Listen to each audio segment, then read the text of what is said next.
নমস্কার। আজ বুধবার, মানেই বিশিষ্ট চিত্রশিল্পী ও কবি স্বপন কুমার মল্লিকের আত্মগত আলো কাব্যগ্রন্থ থেকে কবিতা পাঠ।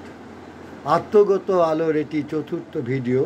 এই ভিডিওটিতে আমি পাঠ করব স্বপন কুমার মল্লিকের কবিতা অবহেলার জীবন। অবহেলার জীবন, স্বপন কুমার মল্লিক।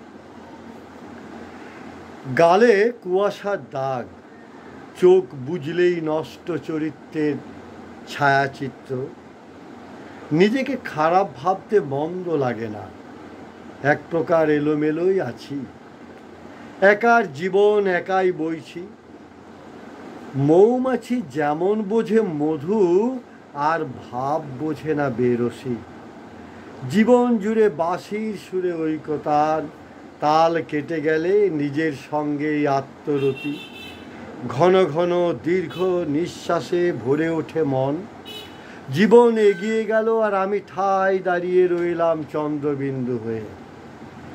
শাড়ি ওড়ে, ওড়নাও ওড়ে, প্রেমিকার চুমু কানামাছি খেলে। নানা রঙ্গ দেখে এখন আর অঙ্গ জ্বলে না, বরং হৃদয় কাছে খক খক।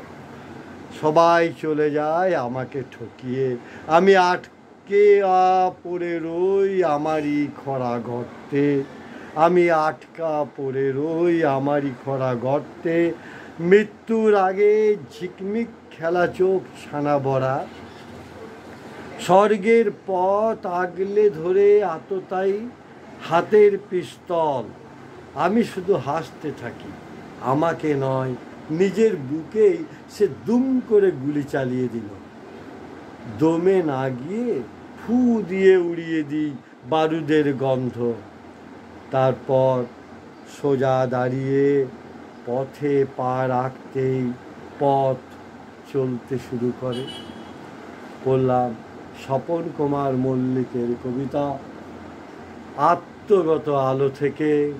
কবি এবং চিত্রশিল্পী স্বপন কুমার মল্লিককে আমার এক বুক ভালোবাসা। কবির জয় হোক, কবিতার জয় হোক।